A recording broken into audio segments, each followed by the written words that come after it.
So now that we know the general shape of the ocean floor, let's talk about why it has that shape, what's driving that.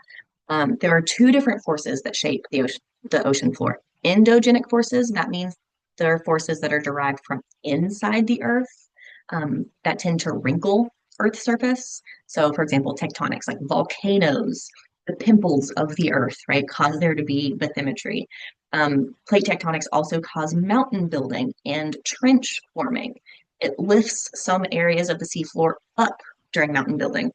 But also it can tear the seafloor apart during seafloor rifting, right, to create those mid-ocean ridges and those rift valleys. So all of the dynamic structures, right, the wrinkles on the ocean floor, those are typically from endogenic forces or forces coming from within the earth, predominantly tectonics. So I said there's two processes that shape the seafloor. The first is endogenic or from within the earth. The second is exogenic, or those forces that are derived from outside of the earth, and they tend to flatten or erode the earth's surface. For example, an exogenic force would be variations of solar energy, which can cause erosion, right? A lot of um, solar radiation, a lot of water vapor, that change in temperature can cause chemical weathering, physical weathering, freeze, thaw, um, right? Just overall that weathering and that breakdown process that is happening on the surface of the earth because of these exogenic forces um, are going to be caused at different scales, right? Sometimes they can be caused fairly rapidly during like a storm event or maybe a season breaking down the structures, breaking down the rocks. Or it can take a really, really, really long time, like Milankovitch cycles, right? Those can go on 100,000 year cycle where we go from ice age to hothouse, ice age to hothouse.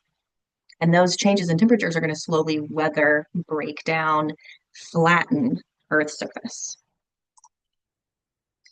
Um, so coming back to endogenic forces, if we look at our ocean basins, by the way, this image is very exaggerated, right? The ocean floor isn't actually this extreme, but it's just being exaggerated so you can see all of the features, right?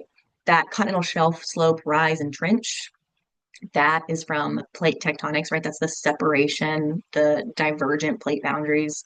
The Rift Valley, the mid-ocean ridges in the center of our ocean that create that like linear scar that goes around all of our ocean basins.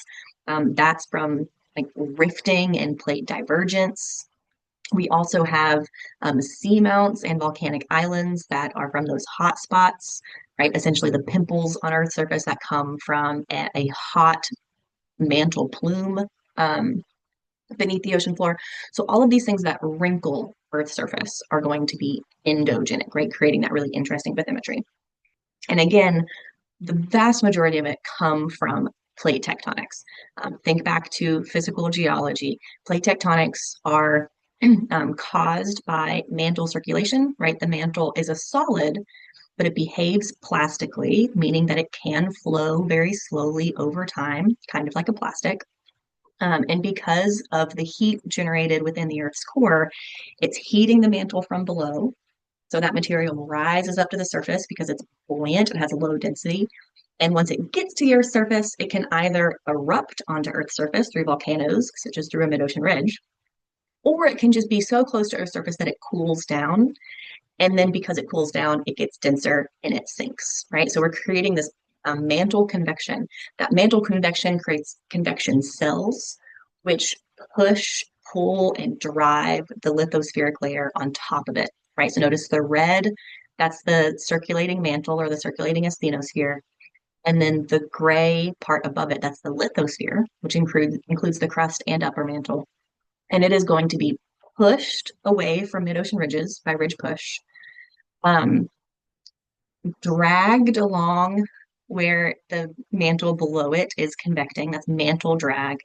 And then pulled down at trenches where the slab of the lithosphere is subducting down into the asthenosphere. So ridge push, mantle drag, slab pull is what is creating these wrinkles or this complex bathymetry on the ocean floor. I'm curious. Do you think the seafloor is more heavily influenced by endogenic or exogenic forces? If you look at the seafloor and look at all of the features on it, are most of them caused by plate tectonics and other forces from within the Earth?